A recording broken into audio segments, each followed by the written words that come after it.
and binary, okay, today, and we're gonna try to finish that, and depending where we finish at, we're gonna do some interesting stuff. Before we do, I want to list a few problems, some that we've seen already, or we should have seen, and some that maybe we didn't.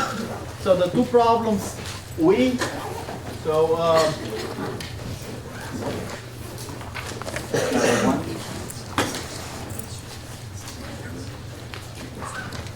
me start from here.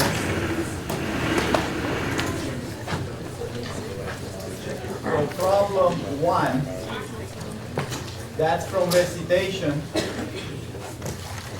this week. There are 10 wise men,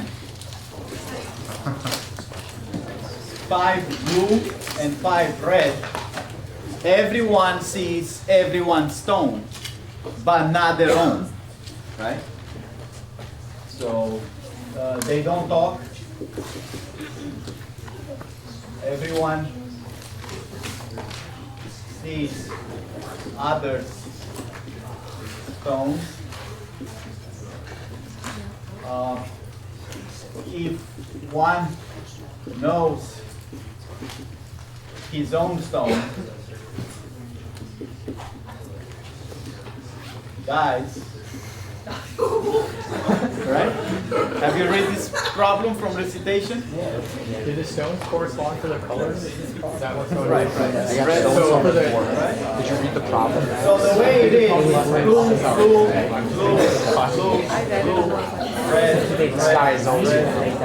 red. Everyone sees everybody else's stone, but not their own. If they know their own stone, they die. They don't communicate, but they're extremely smart. Everyone knows everyone else is very smart in the sense of if there is a way to figure out the stone, they will figure out the stone. Therefore, if somebody is still alive, why is still alive? He doesn't know the stone. Right? So that's the situation. And they look at each other. They meet every day in town center. Why they meet? To check who's alive. So if we show up to town center with some people dead, we know why they died. Why did they die? They figured out the colors. So things go like that for a long time until a stranger comes to town. Stranger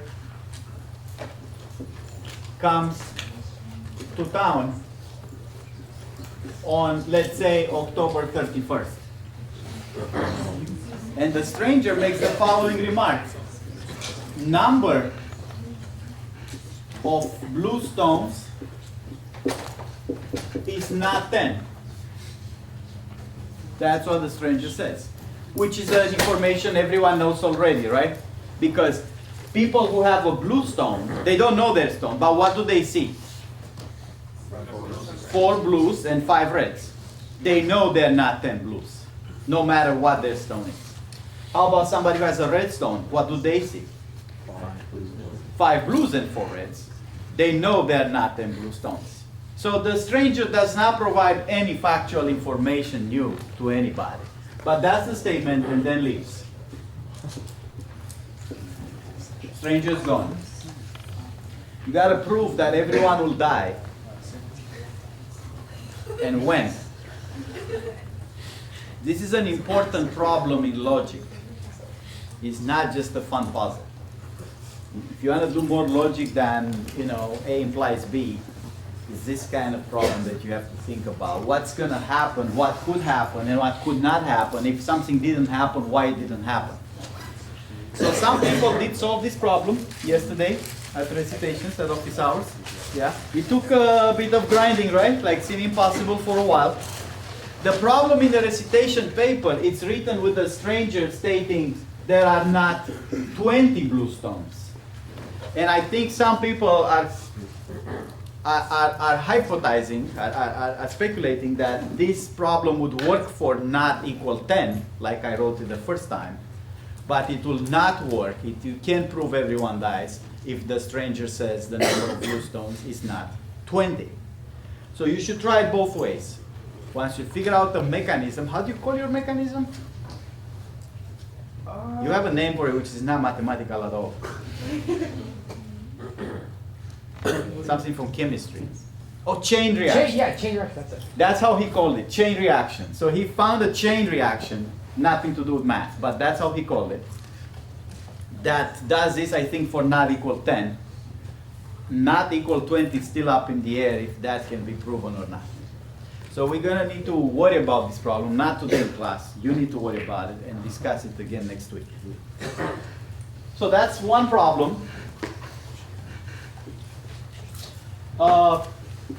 Here's another problem that we've been talking a lot of, and I'm ready to give you a hint, and I want an answer by recitation Tuesday or Thursday. The problem says we need to play a game, right, with tiles, and each player picks a row that's not empty and takes some tiles out of it, maybe all, and you can only take tiles from that row and no other row. You have to take at least one tile. And then the next player does the same, and whoever takes the last tile wins. We remember that problem? The first observation, which is obvious, I want to make, is that the whole board comes down to the count. Those tiles are like the candies we distribute to people, or balls. They know it doesn't matter the tiles themselves. The only thing that matters here is the count. So this board, how can I write this board? This is a 3, 1, 4, 5, right? So that's what a board is. It's a bunch of counts. Because, again, the tiles themselves, they have no positions, and the rows, I can reorganize it. This is the same as 5, 1, 3, 4 if I want to. What characterizes this board is the counts of every row. Hands up with me. Now that's obvious.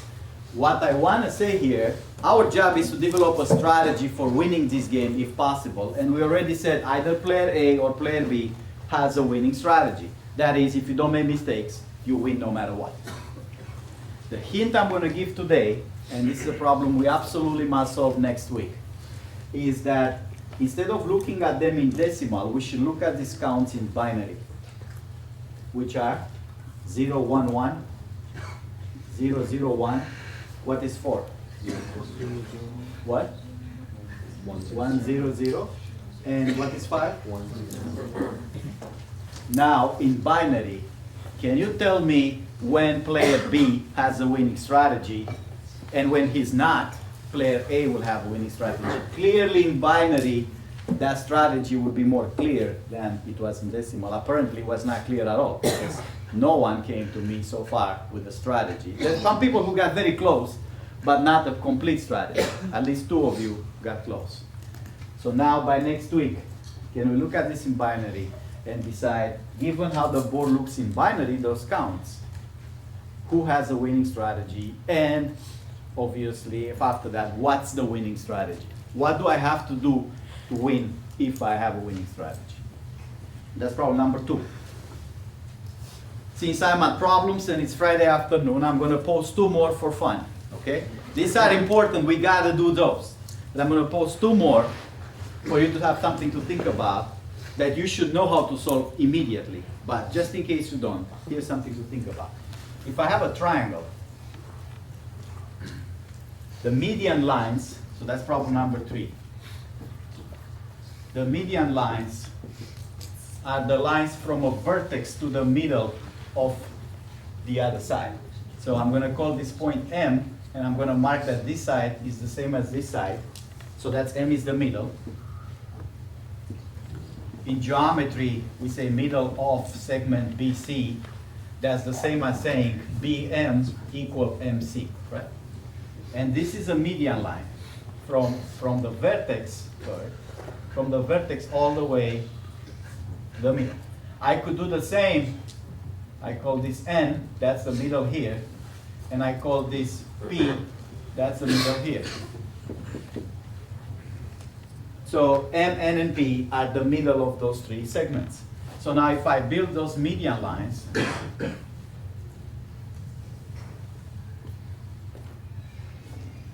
so I have AM, AN, and,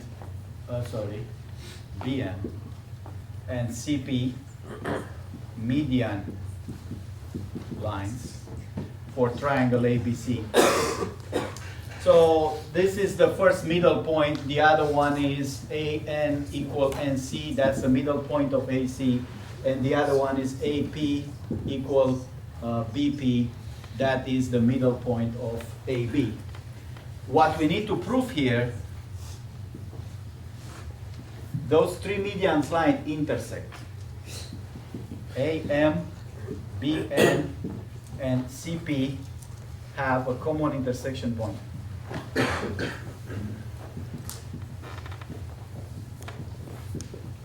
We're going to call that point G, right here. How many people have seen this problem before? That those three lines intersect. How many people know how to prove that they intersect? In any triangle, those three lines will intersect.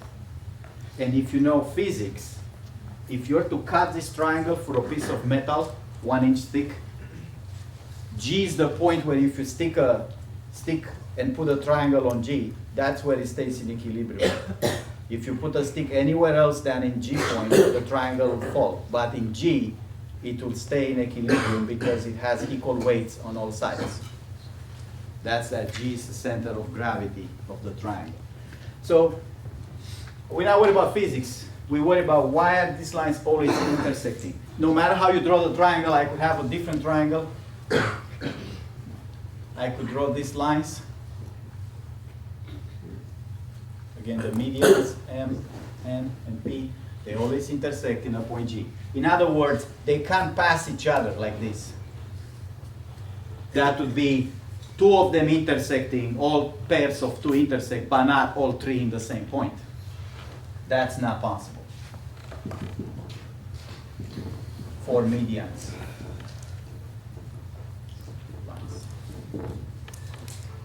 So that's something that you can think about and tell me why you think those lines intersect, as in a proof. And the last problem I want to show you, it's something that I want to do instantly. The whole point of this problem, the last problem, problem 4, is who's doing it fastest.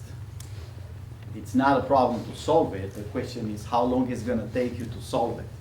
Here's the problem. Some of you may have heard it. So if you've heard it, don't worry about it. I have a river. Here's my river. Right? And I have a bridge over the river. That's the bridge. And I have 4 people.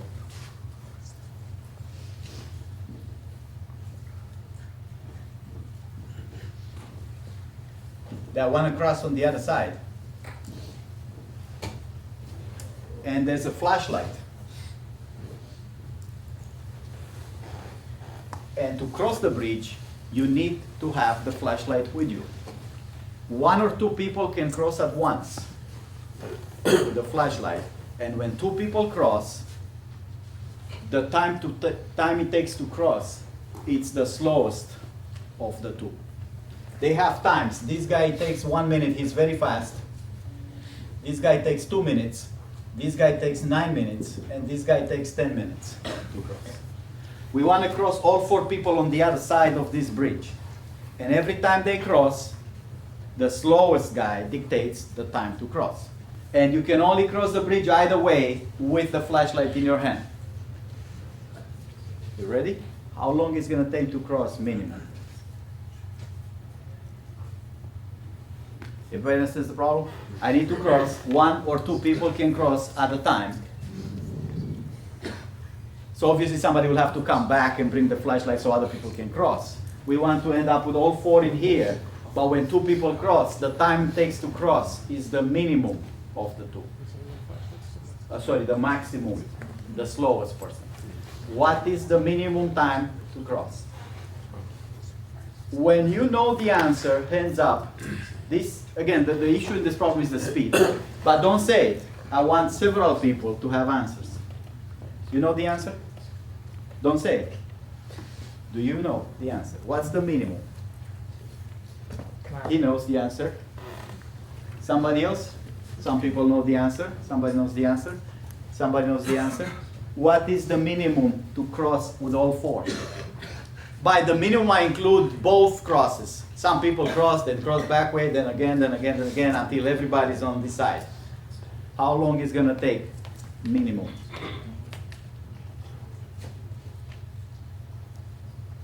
All right, let's hear it. If you said Number, how long? 22. 22. Anybody else? 23. Somebody else? 17. 17. Somebody else? How much? 23. 23 again. How much? 23. Anybody else? How much you got? 23. 23. Anybody with less than 23? 22?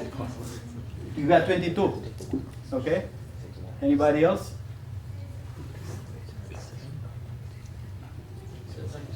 19. Clearly the minimum is only one of these, right? And apparently he's winning so far with 17. Can anybody else figure out a way to do it in 17? Maybe it's incorrect. Maybe, how much you got? 17 too. 17 again. Anybody else can do it in 17? So this is a problem that exhibits a common task that you have to do in computer science, and if you rush into it, you make a mistake. So how do we get, 23 is an obvious thing. Two people cross, the fastest one comes back, another people cross, the fastest one comes back again, and then finally the last two people cross, so we get 23. How do we get 17? So 1 and 2 cross, Hold on, 1, 2. and then 1 goes back. So that's two, Yeah. 2 minutes. So 1 goes back. 1 goes back, that's another 1 minute. 9 and 10 go together. That's a key of this problem, to get 9 and 10 together. And then, That's how much? 10 minutes, yeah, 2 goes back, 2 goes back. 2 minutes.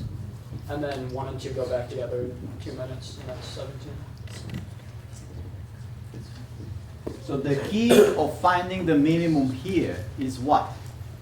9 and 10 have to go together, and only once. Because if 9 and 10 go separate, the 9 plus the 10, independent of who else goes back and forth, will drive to a bigger time. So this happens a lot in computer science. We think something is obviously the minimum, and we write the program that way, and we don't spend time to think about, hey, what's the key in here? The hard part in computer science is to verify those things. How can you prove 17 is the minimum? You're sure 17 is the minimum, right? And they were sure 23 is the minimum, and somebody was sure 19 is the minimum. Is there a way to verify those things, to know for sure it's the minimum? So that's a part of computer science that has to be addressed. How do I know what I'm sure about it's actually correct? But in algorithms, you're going to have to deal with this fact to get an efficient algorithm going. Before you even write the algorithm or the program, you have to realize the key to it. The key to it in here is to group the slow people together and not have them move more than once. Because that's why 1 and 2 have to go first, so that when 9 and 10 come back, there is another fast person here, that's the 2, to be able to go on the other side. All right. So enough with having fun. Let's go back to circuits and binary. Too much fun? Those two are not required, those two problems, but the first two are. We have to deal with the first. So I'm going to start at circuits here.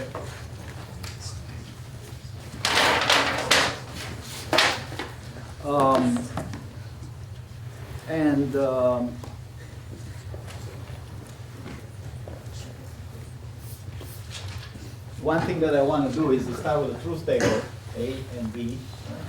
0, 0. What do I have here? 0, 1, 1, 0, and 1, 1.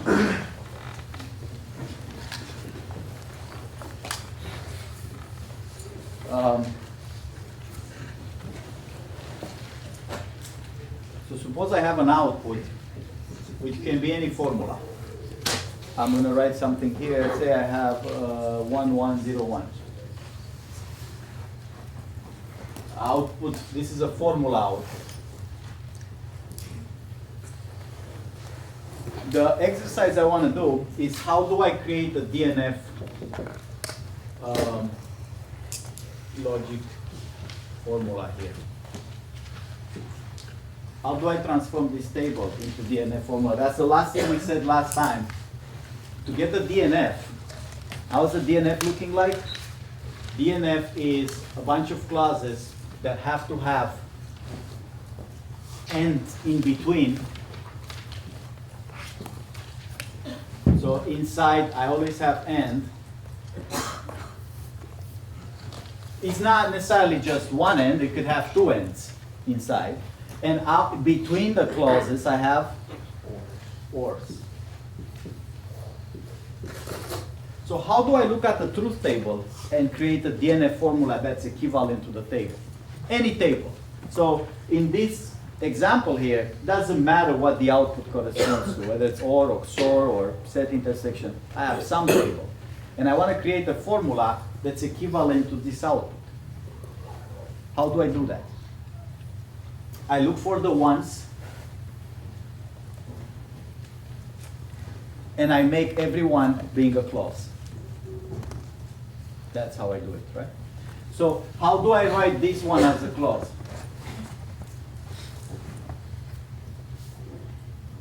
In terms of A and B.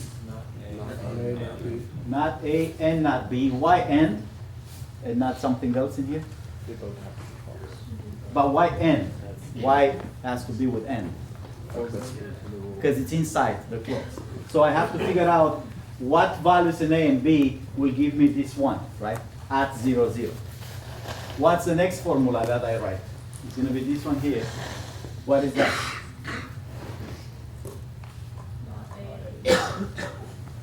Like that?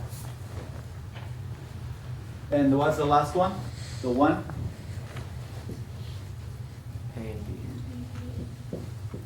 So the ends come from the fact that in a DNF formula, I have to have ends inside.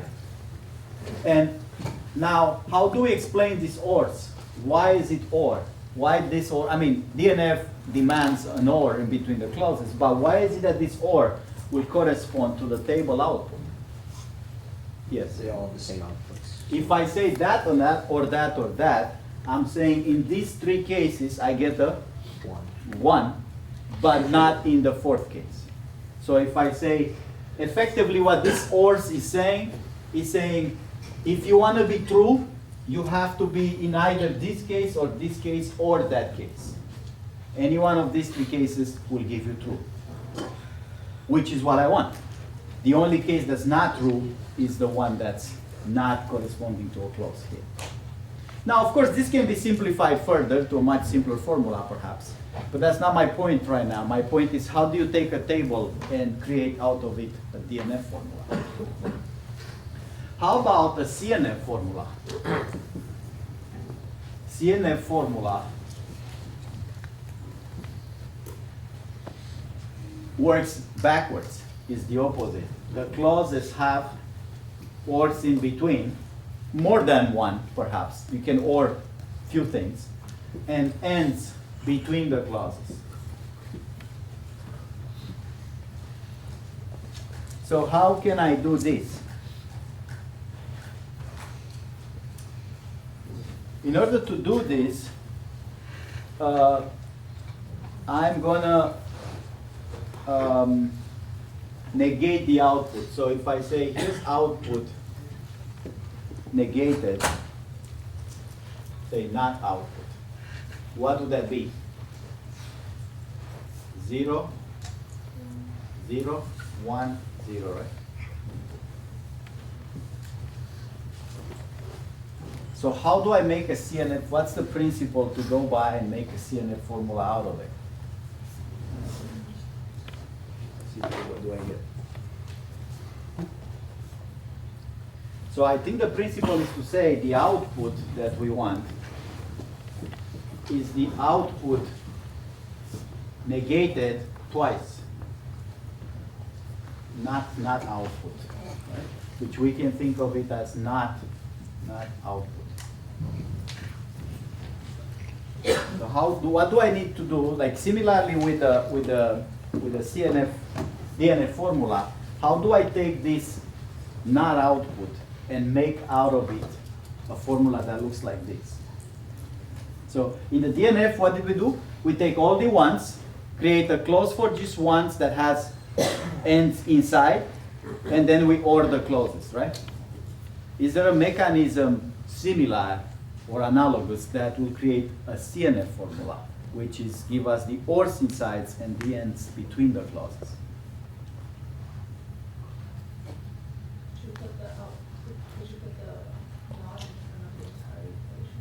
But how do I get the clauses? What is the first clause? The first clause would be the not. We should do that. So in here in DNF, I hope it was simple. Each clause corresponds to a 1, right? That's how we did it. For each one we got a clause and then we say or, or. How do we do it for the CNF now? Do we find this another AND way for the ones of the negated output and then just negate that? I don't know. Let's try. Right? So I want you guys to remember the DNF mechanism because it's very natural. Put a clause for each one and then OR the clauses. But there's an analogous mechanism for the CNF formula that takes some time to get right. So how can we say this in the sense of something and something and something? What the somethings needs to be? So again, we want this to be true when? Same cases as this one. So this is still true here and here and here. So how can I say this and that and comes back to those things? What those this, that, and that have to be? Could you do a DNF formula of the not output and then negate it because of De Morgan and all the signs switch? So DNF formula of the not output Yeah. and then negate it. So the not output is what? How do I write the not output in here? It's only one clause because the not output is just this one. So that is A or not B. A A. and not B. Right? So he is saying if I have a clause like this and then I negate it, this is this negation in front of the whole thing, then I get what? Not A or B. So that's just one clause. It's a correct CNF formula, but has one clause. Let's try another example to see if we get something that's more interesting. AB 0, 0, 0, 1, 1, 0, 1, 1. And the output I need is 0, 1, 1, 0. The not output is 1, 0, 0, 1. Let's try again. Same mechanism. So if I take the not output,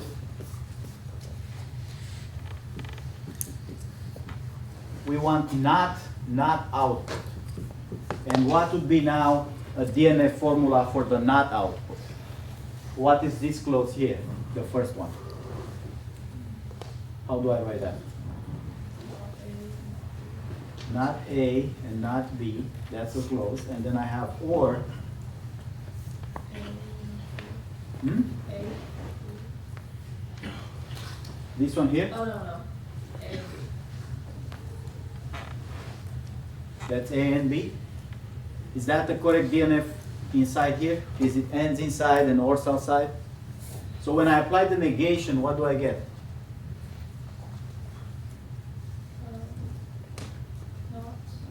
Not A and not B. And then this OR becomes and. The other not is not A and B. So now if I open parentheses here, I get A or B. Again, not and becomes an or. And what?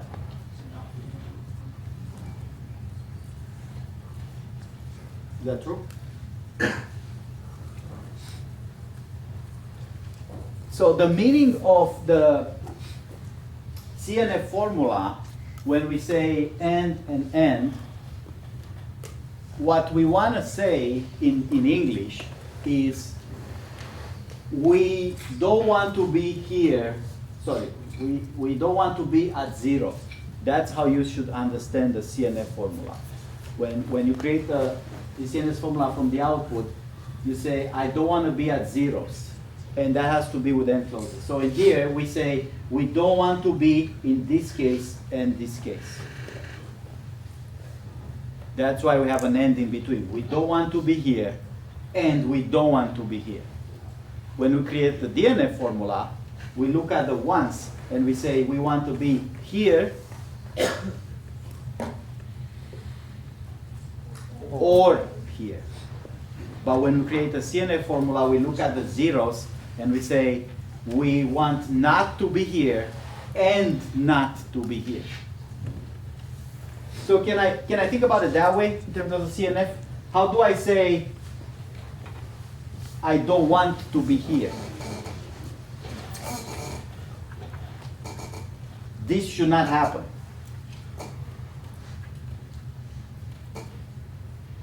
I have to say not. What is this case here? Not A and not B, right? It says look at this, not A and not B, right? And then I say, and I don't want to be here. How do I say that? Not and B. That's going to create the same formula. So this is going to be an exercise. If you have a formula, how you transform it to a truth table or a circuit, and if you have a truth table or a circuit, how do you convert it to a formula? Now that's not so hard, but sometimes the problem is going to ask specifically for a DNF or CNF formula, and then the formula must have this form. Can't be a combined mess. Okay? CNF and DNF formula have important implications in theory complexity, because when we deal with those formula, what's realizable, what's not, we don't want to have random messy formulas. It's much better to have some structure in those formulas. For example, CNF, satisfiability, which is a very important computer science problem, or verifiability, have to do with, I have all these clauses here with ends in between, and to make this true, I have to satisfy all of them, right? Which means they serve as constraints, and like in optimization, I have to satisfy this and that and the next one and so on and so forth. So this is how we get to problems that are unsolvable, for example.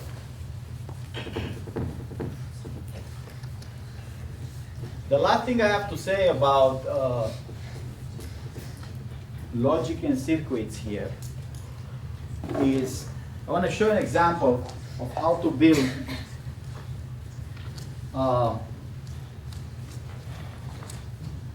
adder. So circuit for addition.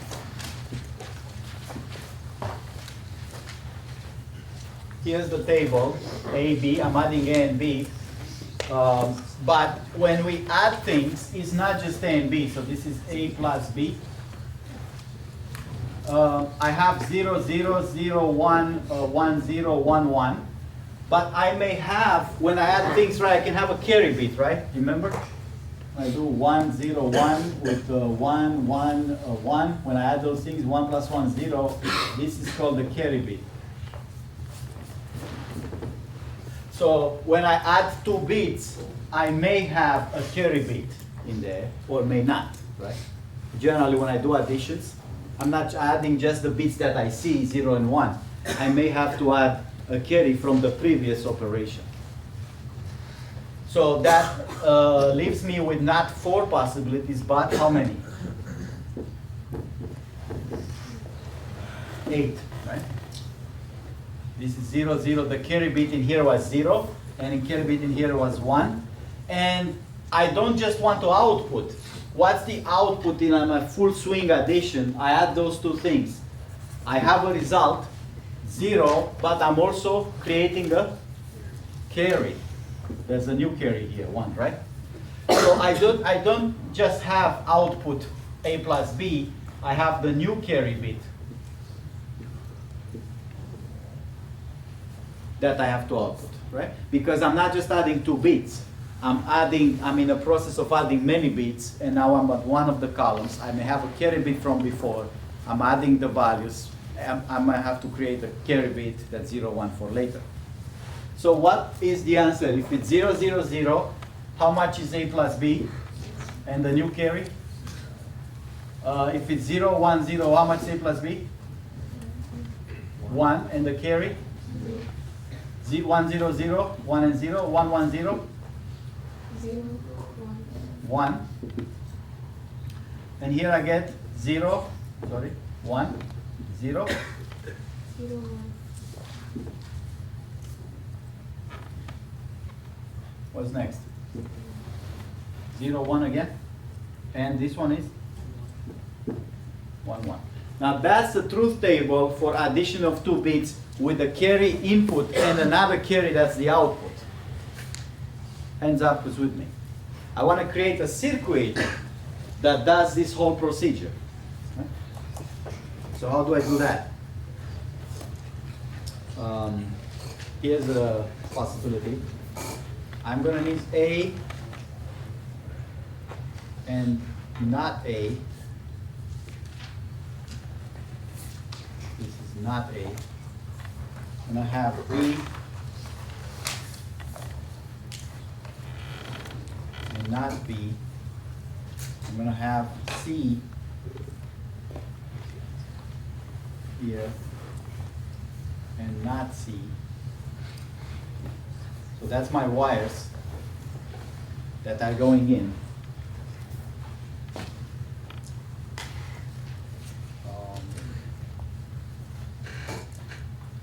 So let's see. How do I get this circuit to work to output exactly this? So I need to output for the A plus B 1 in those 2 cases and in those 2 cases, right? And 0 over the rest. So how can we do that?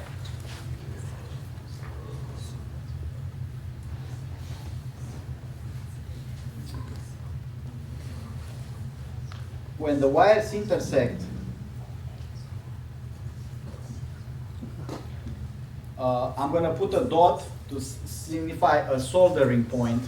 So that's the same wire. But when they don't intersect, I'm not going to put anything. That means they don't touch themselves in here. So here I got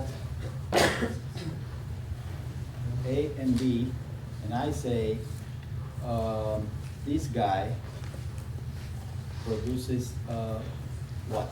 Let's see.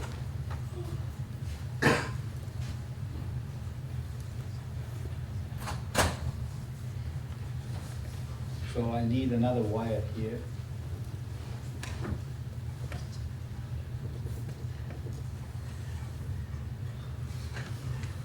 So let's see, I want to produce the new carry here. This has to be, this is one of the situations, this is an N bit.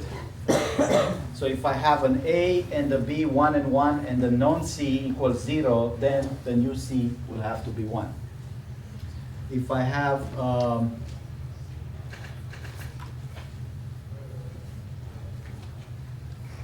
here's a not A, not B,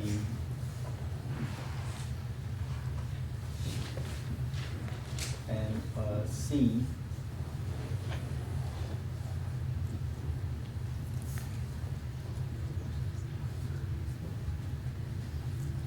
now this produces what? Together with not A and the B,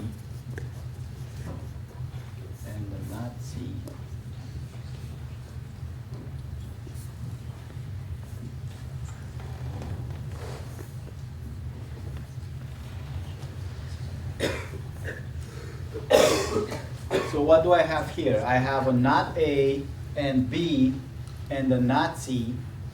So if this is an AND gate, and this one is a not A or not B and the C, I'm going to have a big OR gate here. These are AND gates. So I want this to be the A plus B output, and this to be the new C. Now this is incomplete, because the possibility for A plus B to come 1 is when? So this in here corresponds to A being false, B being true, C being false. So what do I get at this end here?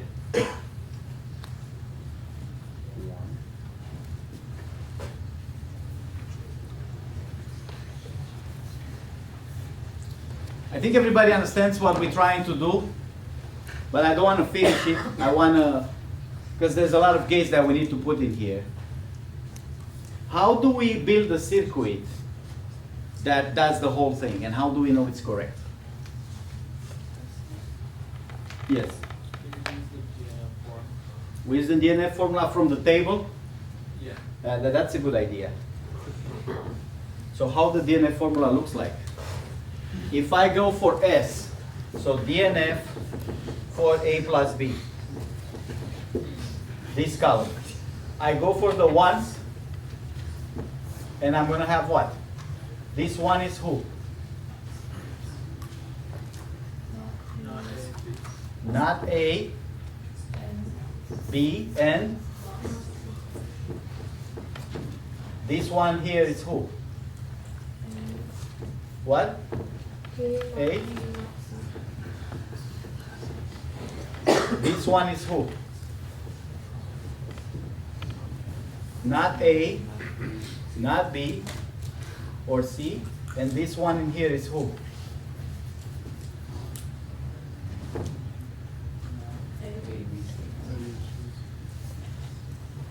A or A and B. This is N, right?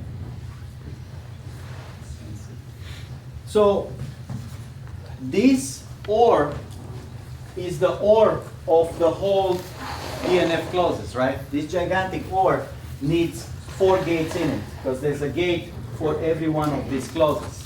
Which is this one? I should write in here what formula this represents. Not A and not B and C. Is this one of those? I've got this one. This one here is this gate. How about this one here?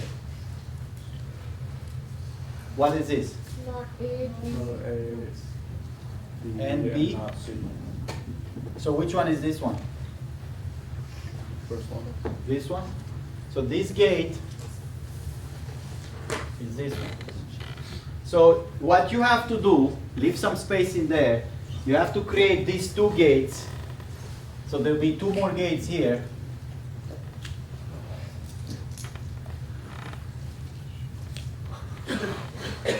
Right?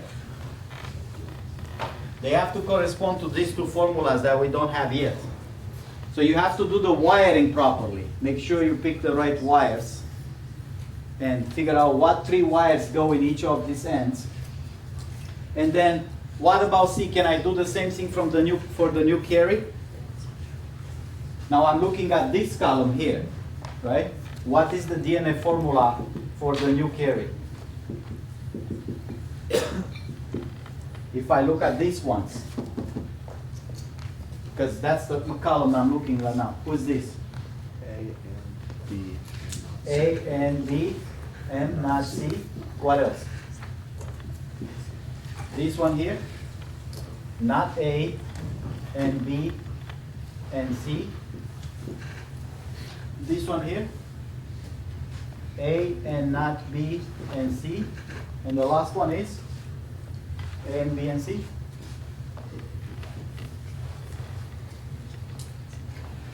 So this guy also needs 4 gates.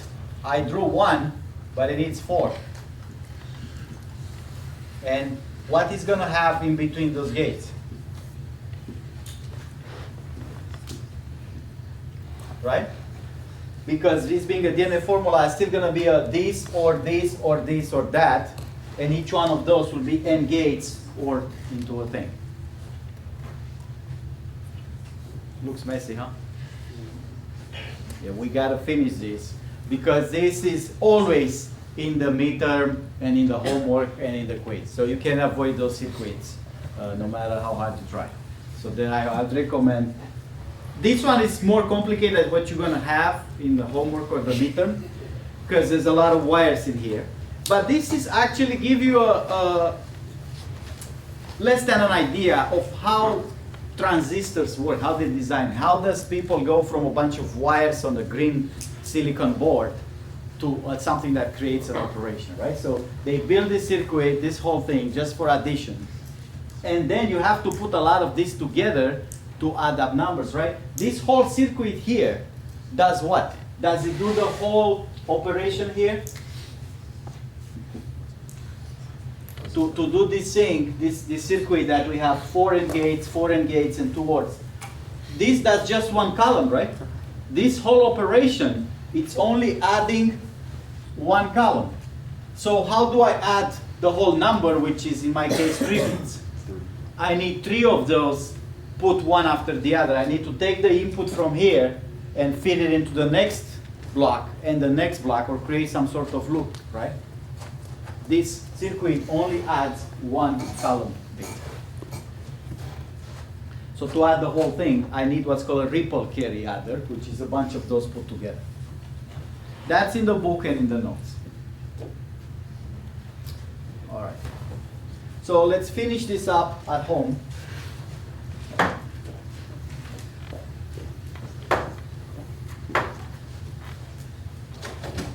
So we can finish here in class the logic part. There's one more thing about logic that we have to do. We've done the logic formulas, and I already mentioned the distribution or against and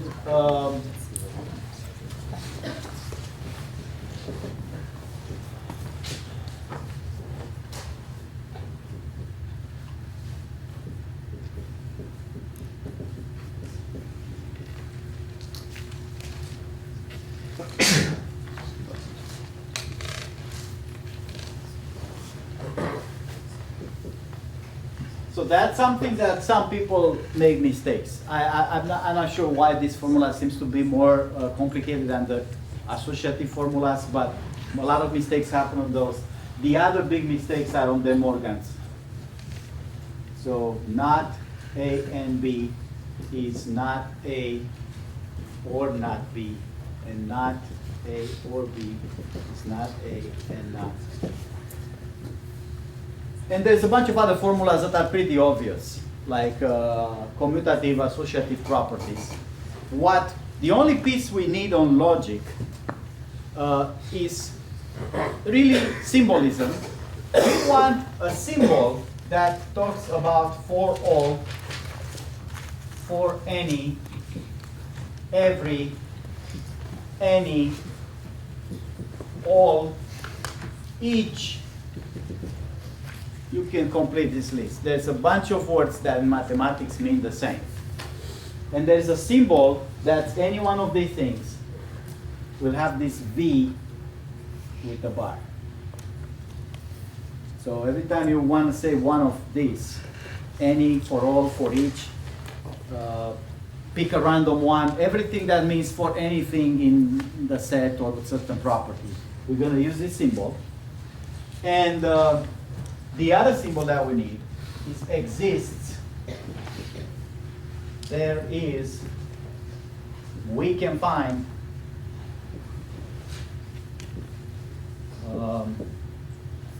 one of, etc. You can complete this list. When there is one, not for all, but one, that sign is who? Anybody knows that sign? Yes. Backwards of the open. Backwards E? So I could say just this and be done with the lecture. Simply replace those English words with those signs. That's it. And I wouldn't be wrong. That's what it is. It's simply saying, when you want to say for every, for all, and so on and so forth, put that sign. And when you want to say there is one, or I can find one, put the other sign. The trick in here is how this stuff actually works with logic. I don't mean the signs.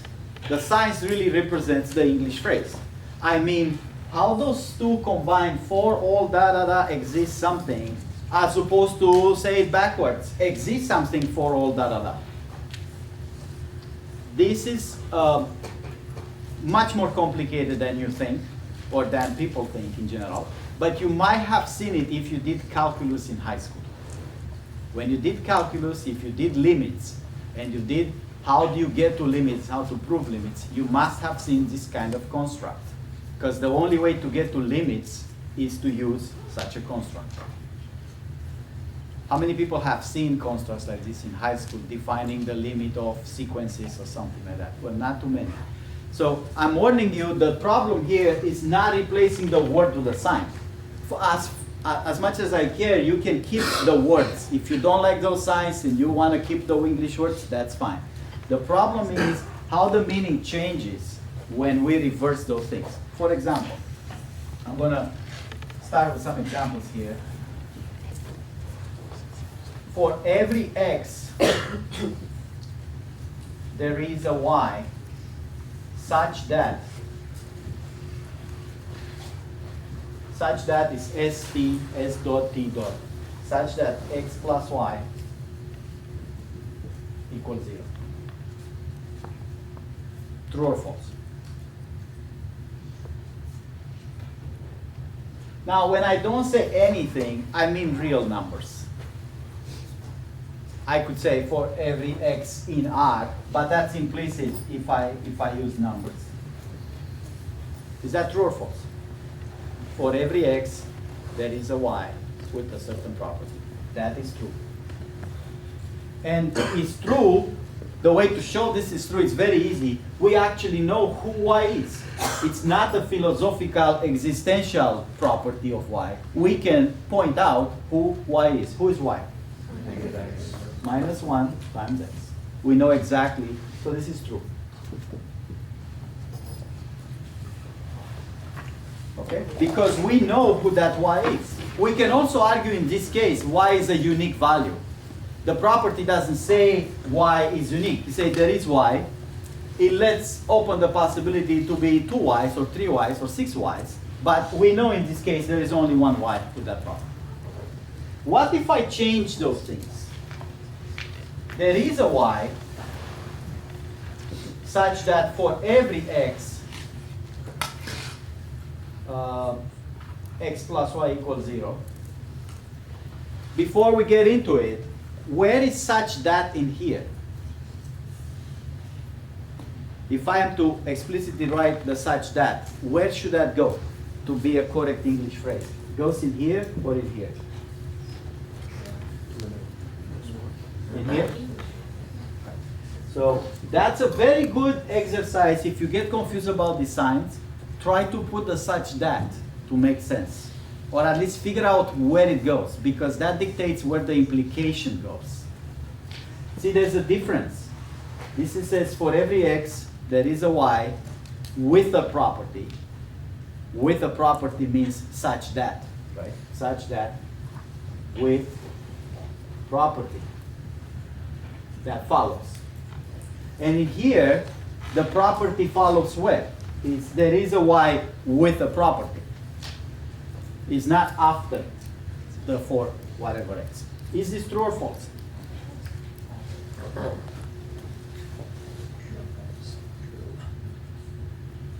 That's where we get lost, right? So what's the difference between them? I swapped those things. Is there a functional, logical, functional difference here? Did I say the same thing because I swapped them?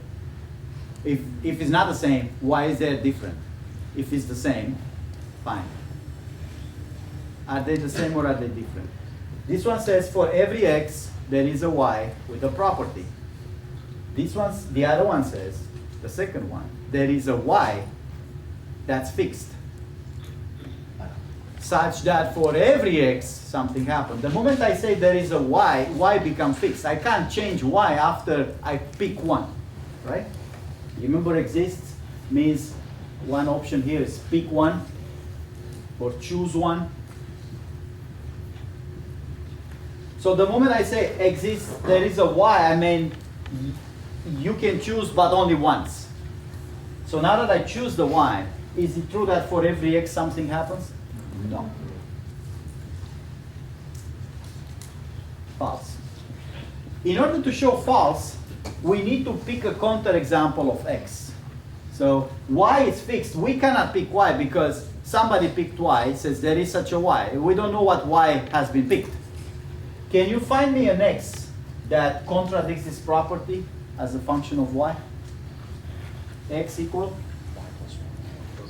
Y plus 1 may not work. May still give you 0. Like 2y, y plus 1 plus y is not guaranteed to be away from 0. Can you pick an x that I guarantee not to get 0 here? Not equal to negative one? Right, so negative y plus 1. If I pick that x, what happens to x plus y? How much is this?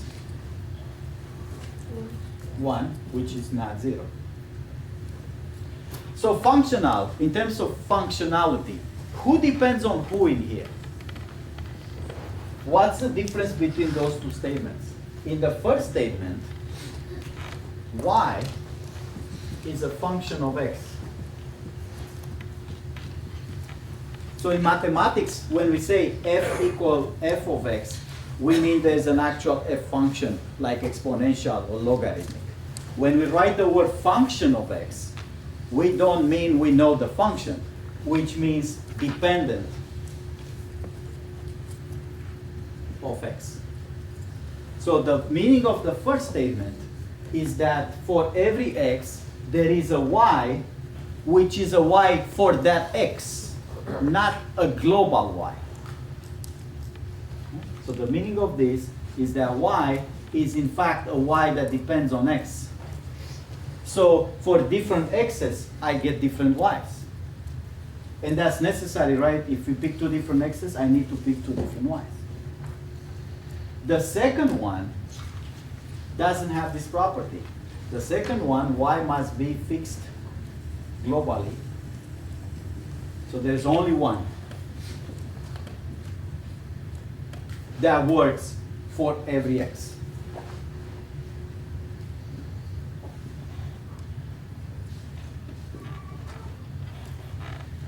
Is there a statement like this that actually works? How about there is a y real number such that for every x real number, x squared plus y is bigger than 2.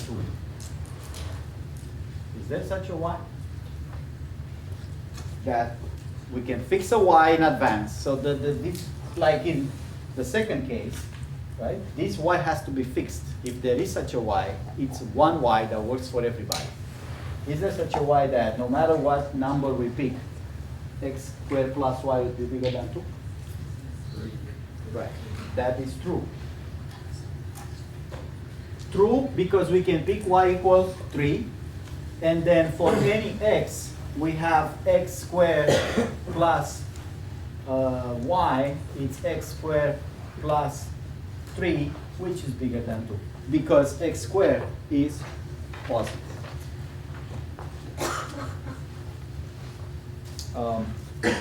How about some other examples?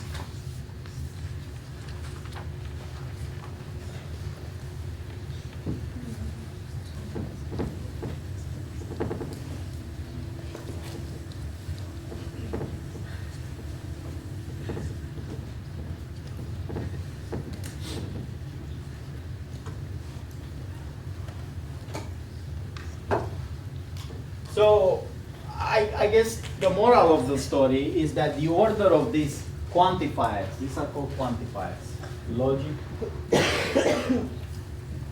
quantifiers. can't write it there. The order of these quantifiers changes the meaning of the statement. It matters in each order you put them. Change the order, you got a different sentence. Let's see here.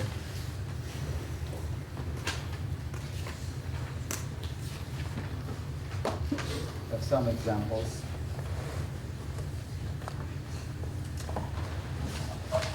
Okay.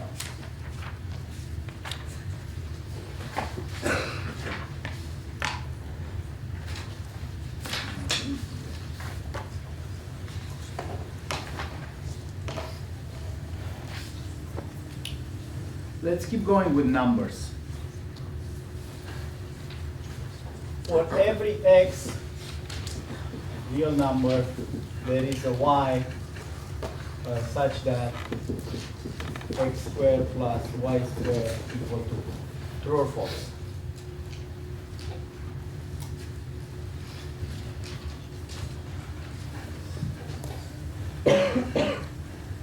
That's very similar with that one. False. Well, is it false? How do we write down the fact that it's false with quantifier? So if this is false, which I agree, it's false, what does that mean? So how do I translate this sentence into the fact that it's not true? Meaning, what's the negation of it? How do I say the negation? If for every x there is a y such it's false. Well, what its negation is? The negation must be true, right? If this is false, it's equivalent to say the negation of the sentence statement must be true. So what's the negation of that statement? How do I say it with quantifiers? How do I say it in English first? How do I say the negation of this sentence? Yes? For one x, there is any y such that like x squared plus y squared is not equal to? That's very close. There is an x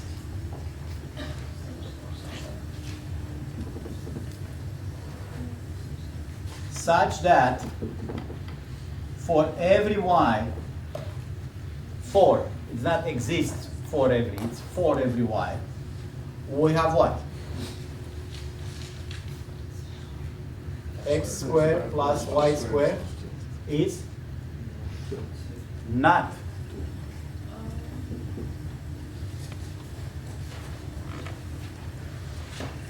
Are you guys following me here? So how do I negate that? What does it mean for this statement to be false?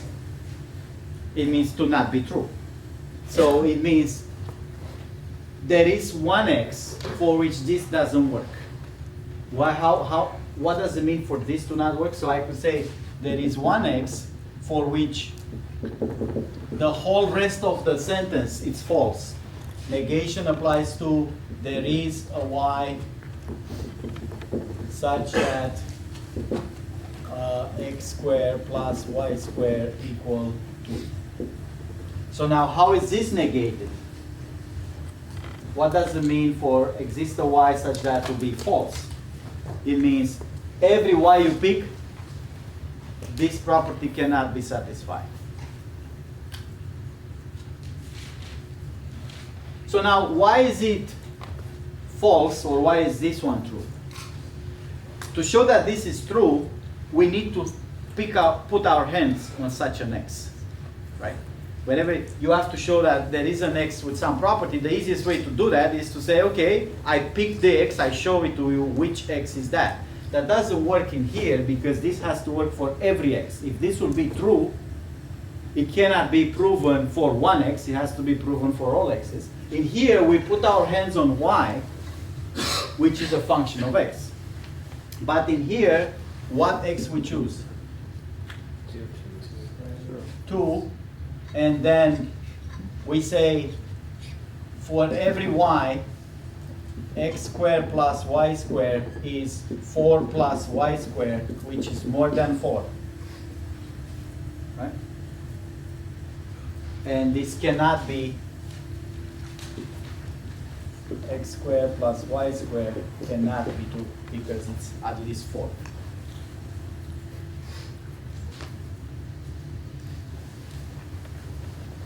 Another example.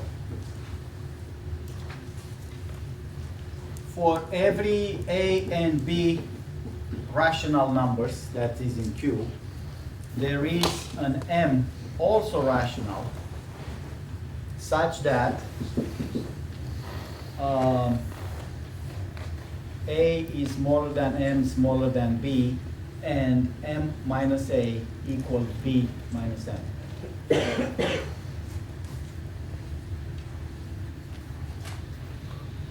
Let's say a is smaller than b, to make it correct. So everywhere you pick two rational numbers, here they are, there is a number m, also rational, that is equally distant from a and b. It's in between a and b, and it's the distance m to a is the same as the distance b to m. True or false? True. Well, how do we show that it's true? What's the meaning of this? Who's the function of who, if this is true? M has to be a function of A and B, because for every A and B, clearly will be, it might be an M, this is true, but this M has to depend on A and B. It's not an M that's good for everybody, right? So the meaning in here is M must be a function of A and B. The easiest way to prove this M is to find this function. To say, okay, for every A and B rational numbers, who is M? If we can do that, we put our hands on M, and we just have to prove that it works, but that's easy if we find the right function. So who is M? Anybody knows? Is there a functional way to get M from A and B? A plus B divided by 2. A plus B divided by 2. This is guaranteed to be a rational number? Is that true? If I take two rational numbers, add them up and divide by 2, do I get a rational number? Yes. You sure? Yeah. Because each rational number is a fraction. I can manipulate this fraction to show that their addition is also a fraction. So now, how do I show the property? I have to show that A is smaller than A plus B by 2, smaller than B. I have to show both properties, right? This is equivalent to what? If I multiply by 2 on everywhere. 2A smaller or equal than A plus B smaller or equal than 2B. That's equivalent to what? In here I can subtract an A, and I get A smaller than B, and in here I can subtract a B, and I get also A smaller than B, which is true. This is true, so because I went to the equivalent, this goes both ways. This is what I wanted to get. So sometimes I put the words want. When I say want, I mean this is not something I know or I've proven. I meant this is what I want to prove. So by manipulating this, in this case I get to true, that proves what I wanted to prove. That's this property. How about this? M minus A also want. You can do this. You can write on your paper want, which means that's the result you want to prove. It's not already done. M minus A equal B minus M, it's equivalent to what? Who's M minus A? A plus B by 2 minus A equal with B minus A plus B by 2. So that's equivalent to what? Multiply by 2.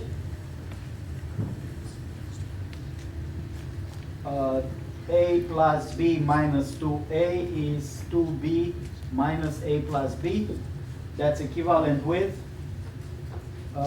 B minus A equal B minus A, which is true. So now I prove both my properties, meaning the M that I found indeed satisfied this property. Okay, who's with me? These quantifiers, it is true that you can just replace them with the English phrase. That's what they mean. They're not complicated. It's just a symbol that indicates those things. The difficulty part is to understand the meaning of those logic statements in English or with quantifiers. What depends on what?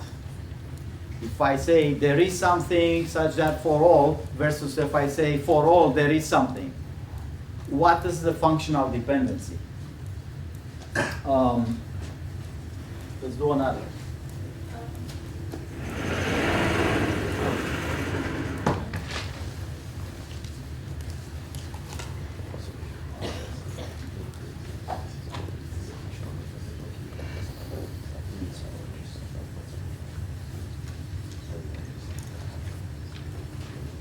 For every n prime, there is m integer such that m plus n is prime. M integer, let's say m bigger than 1. Because if I don't put this condition, there's an obvious m that makes that possible. Which m? 0. If n was prime, and I choose m equals 0, I get n back, it's prime. How about with the m bigger than 1?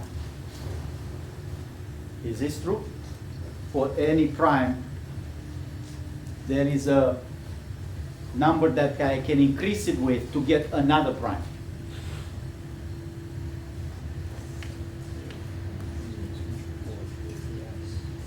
True or false?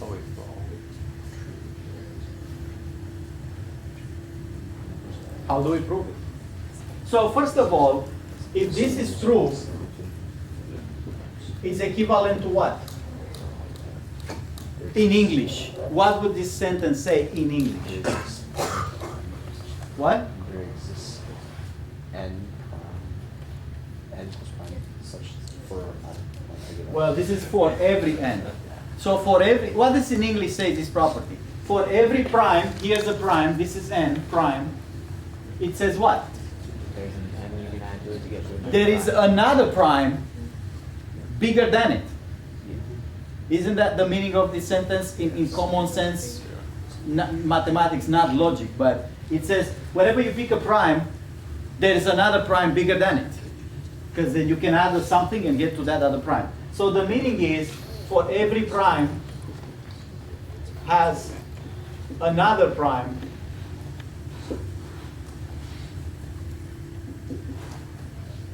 bigger than it. Which actually means what? If those primes are natural numbers, right? If I say for every prime there is a bigger one, what is that actually saying in a set of natural numbers? The sequence of primes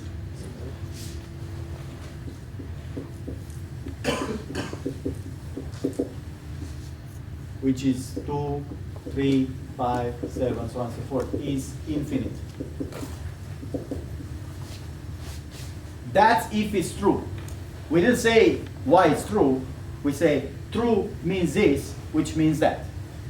Now, what will happen if this is false? False would be equivalent to what? There is some largest number. There is a what? Some the largest number. There is one n prime, largest, meaning there is no other prime after it. No other prime bigger than it, which is equivalent to sequence of primes is finite.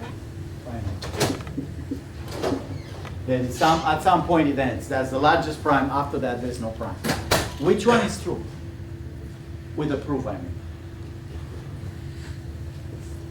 Everybody know which one is true, right? I mean, that's because you are here in this classroom right now. I'm assuming you know which one is true.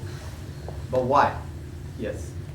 If you had a list of all the primes, you could If we have, you say this is impossible, or Yeah. this is impossible. the bottom one is This is impossible.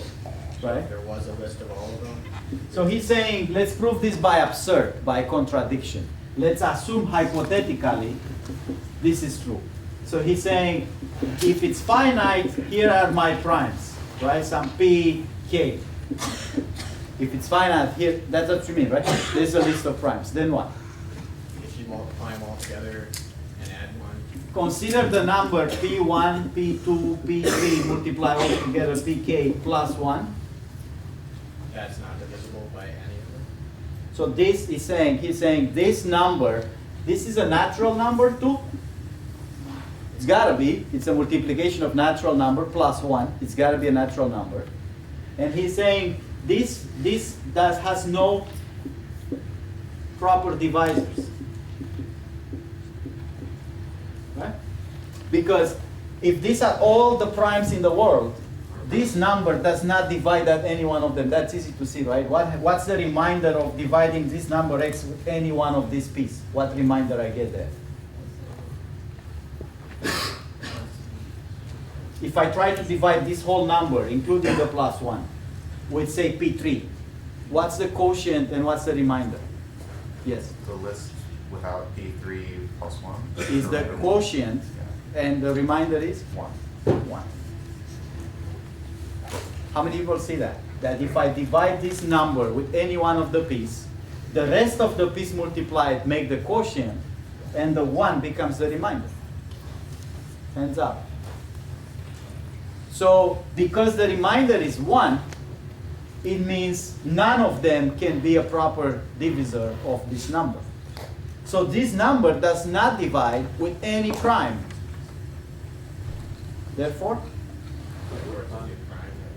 x must be prime. Right? But x is much bigger than all of them. So that's a contradiction. Because obviously x is not in this set. We'll get back to this proof when we do number theory. Just a little flavor that something that sounds innocent, just add something to get to another prime, could actually be not so innocent. So this is a proof that this is false and this is true.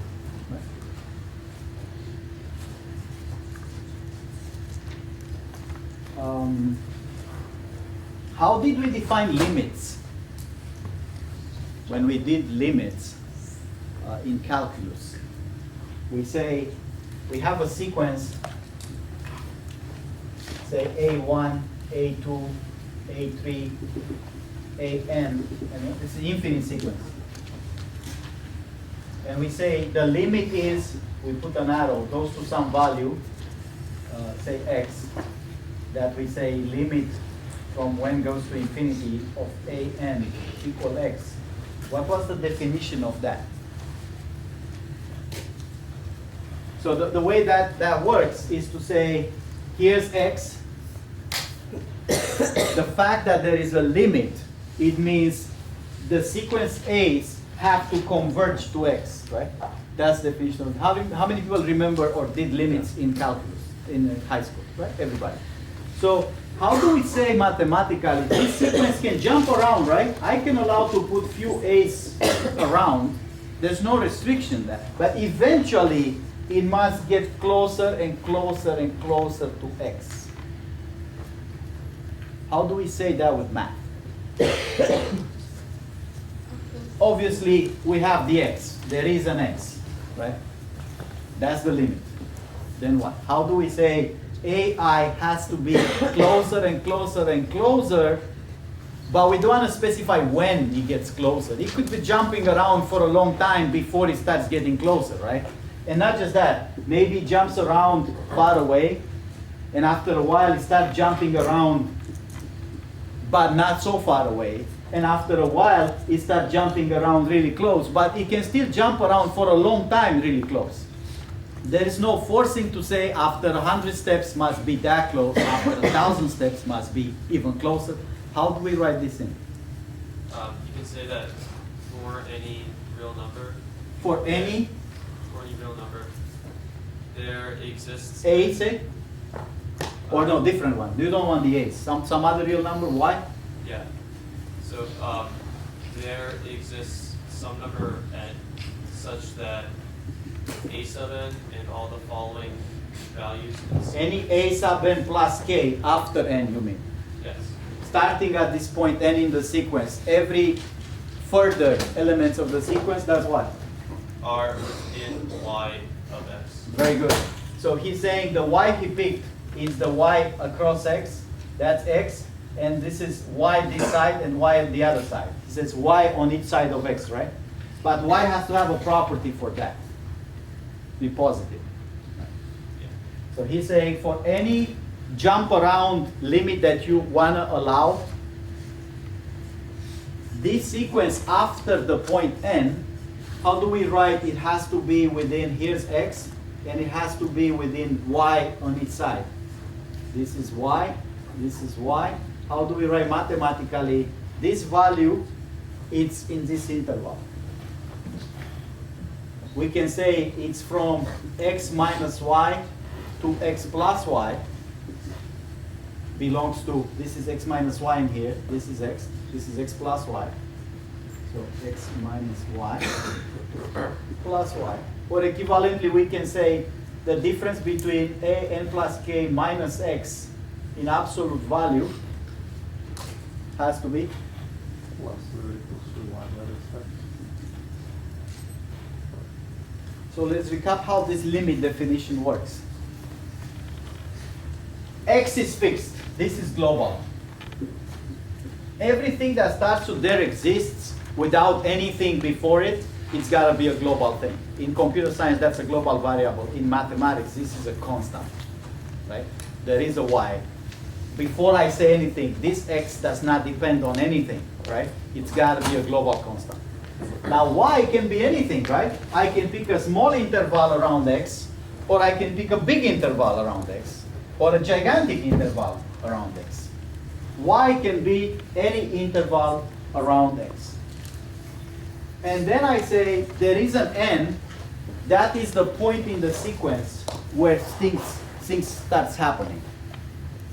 So who depends on who? Does y depends on x?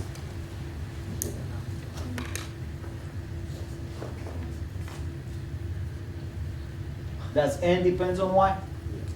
And on x? Yes. X is a constant. Y is any y positive. And n certainly has to be a function of y, right? Every exists after a y quantifier, for every quantifier, it means this n is a function of y. If it wouldn't be a function of y, what could I have done? If this n is not a function of y, could I put it before? Yeah. Right. So if it's not a function of y, the exist will have to be here because it doesn't depend on the y. But in this case, it does. What happens when y is very small with this n? If I pick a y really tight to x, what's going to happen with n? Somebody else. If I pick a y really tight with x in here, like a small y, n will have to. We don't remember the limits from high school. So this sequence can jump around early on, but later on it has to be very, very close to x, right? So if I pick a tight interval, the property that the a's fall around x will happen later on. If I pick a larger interval, a big y, then I can have the property happening even early on. So can I reverse anything in here? Can I say, I can put the exists n here. I cannot do that, right? But can I put the exists x at the end? Would that be incorrect to say for every y exists an n and for every exists an x with the same property? Would this be incorrect?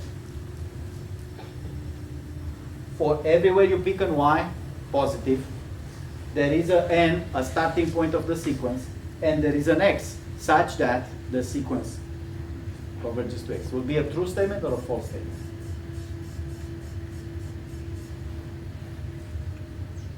Yes. Well, false, because that makes x dependent on y, and it's not an original statement. If the sequence is convergent, this is a true statement. Because for every y, there is a point in a sequence that 6 gets close to x. I can pick this x, and it's the convergent point. The problem is, if I change the definition of limits to be this, that's not the same as that. Again, why would this not be a convergent series or sequence if I have this definition for a limit? For every tightness interval, there is a point in the sequence, and after that, the sequence gets close to that point, to some point x. So my question I'm posing here right now, it's an honors question. It's not a regular question anymore. So far, we've been in the regular realm. Now I'm saying, suppose I change the limit to this and the same exact property after that. Would this series sequence still be convergent or not? Can I replace the definition and get the same mathematical effect? This is not as strong as this. This is saying there is a global x for if this happens. This is saying there is an x that might depend on n and y for this to happen. My question for you is the sequence still convergent? If you take that definition, there could be multiple x's that you can consider to converge to. I think there could be more than one x. but that's- Like I think he means, here's I have some x1, that's one of the subsequences converges here, and it's x2, and my sequence have a lot of dots in here close to this x. There's a subsequence that converges here, say all the even ends, and another sequence that converges here, and they intercalated in between in my sequence, right? So for example, this is 0 plus minus epsilon, and this is 10 plus minus epsilon, and they get very close to 0, and this comes very close to 10. But when I put the numbers together, I get a bunch of things close to 0 and a bunch of things close to 10. That's what you mean. My question is, can that be possible if I say for every y there is an n, and for every point starting after that n, I get close? I mean, when you interleave these sequences, you cannot jump to the other one. So that's something I want to bring up next week again. Why is this not equivalent to this? Or why it is if it's equivalent? Can those two definitions both mean limit convergence? This is the one from the book. Suppose I take, reverse it a little bit, I put the x after. Can I have two x's now so the series is not convergent? This is an exercise. If I reverse this and I have the same exact property, is this still the limit definition or not?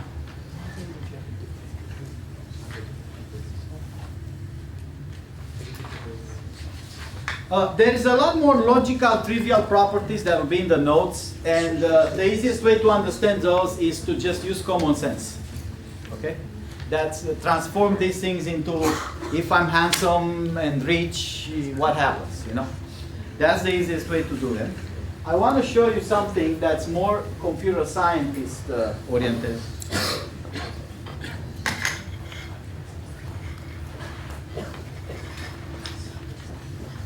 See if we get it to work. I have a piece of code in here that I want to show you. It's written in C++, so I do not expect to be easy to write such a piece of code where you are now, because some of you have never seen C++, right? But I do expect that you can take my piece of code, which I'm going to put online, and be able to play with it. So I'm going to show you how to play with it.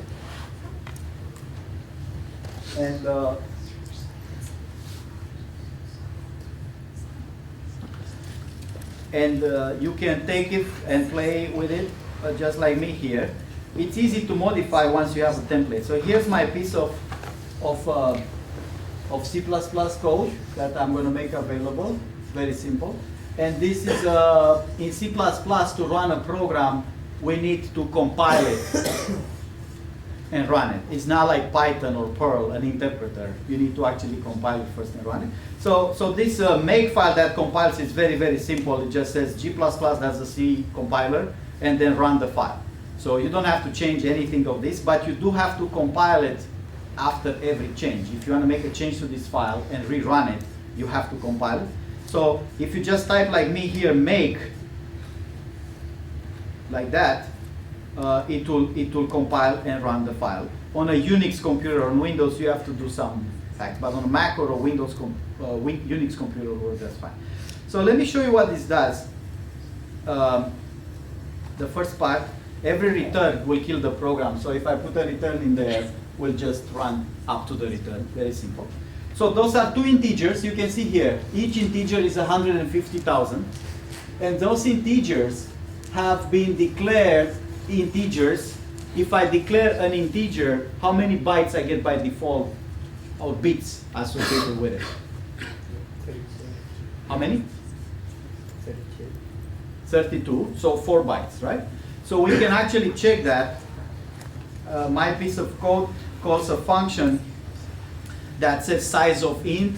So see this function here, size of, that if you put a type in it, in my case int, it will tell me how big is it. So it's indeed, if you see the output here, the size of int is 4 bytes. That's 32 bits.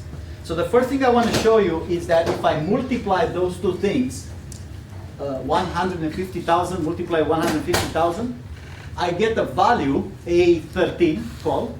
And A13, if you know a little bit of multiplication, 15 times 15 is not that. How much is 15 times 15? 225, and of course it has to have how many zeros? Each one of them has 4 zeros. The product will have to have 8 zeros. So the answer is 225 followed by 8 zeros. That's not what happened. Why is that? 225 followed by 8 zeros does not fit on 4 bytes. It's a number that's bigger than 2 at 32. Or 2 at 32, if it's signed, it's only 2 at 16, at 31, right? So this number 225 followed by 8 zeros, which is the mathematical result, does not fit in those bits that I've allocated, which are only 4. Therefore, it's an overflow. What happens is the calculation works correctly. It just gets truncated at 32 bits. So every bit that was after the 32 bit which is allocated is not represented. That's why we get only the remainder of that arithmetic operation. What if I put just 1500 times 1500? Would this work now? 225 followed by 6 zeros, 4 zeros. Would it be small enough to write it on 32 bits? This one works. There's no overflow. Overflow is when my bits get way too big on a memory that's not allocated, and my program doesn't know to automatically allocate that space. Some compilers do. This one does not. Therefore, I only get the bits that are the first 32 bits, and I don't get the other bits. So that's one thing that you can play with. Here's another piece here. This one is trying to read bit by bit. I have two auxiliary functions that reads bit by bit of an integer and writes bit by bit. So from a sequence of characters bits, I create an integer, or the opposite, I take an integer and I create character bits. So when I'm running this piece now, oh, that's the, let me kill it later.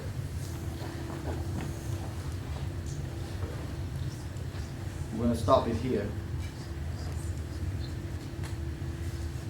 So I've still got the first part because the program executes what I had before. It says then, here's another variable 79. And here it does an operation that we call shift. Shift to the right. So I write it here in plain text, shift to the right. It's called, it has this sign. But what I actually do in code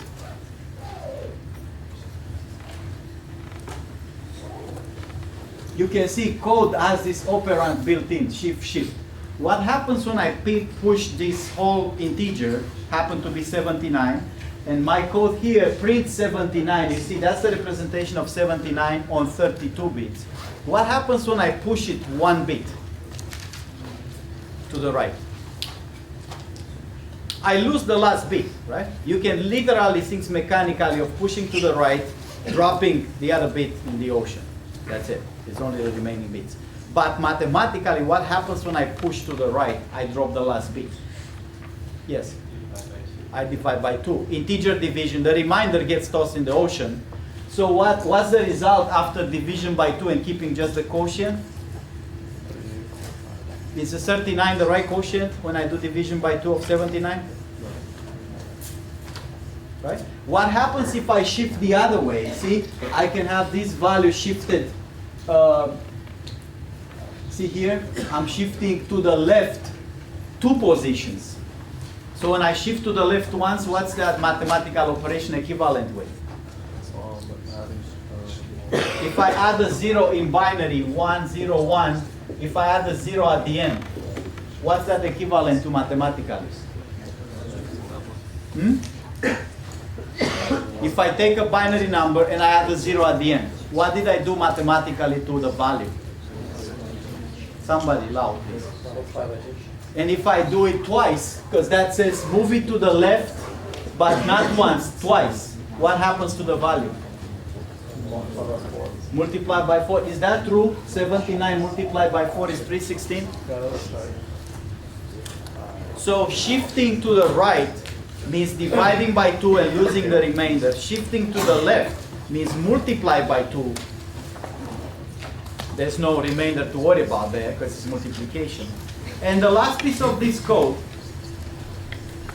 it deals with something really complicated, which is how to represent not integers, but floating point numbers. This is not part of this course. So we're not going to represent floating point numbers, but if you want to be a computer scientist, you're going to need to understand how floating point numbers are represented. This in here is the representation of, I have a number. What number is that? 10234.89. And it works very differently than integers. So while integers, it's everything we do in class, here's the powers of 2 and so on and so forth. Floating point numbers, the moment you declare something a double or a float, it's a completely different story. Again, that's not part of this course, but you can play with this code and discover how floating point numbers are represented if you want. That's it for this week. I still have to grade quizzes, but you have nothing to do until Tuesday. What? Is there an online homework? I think there is.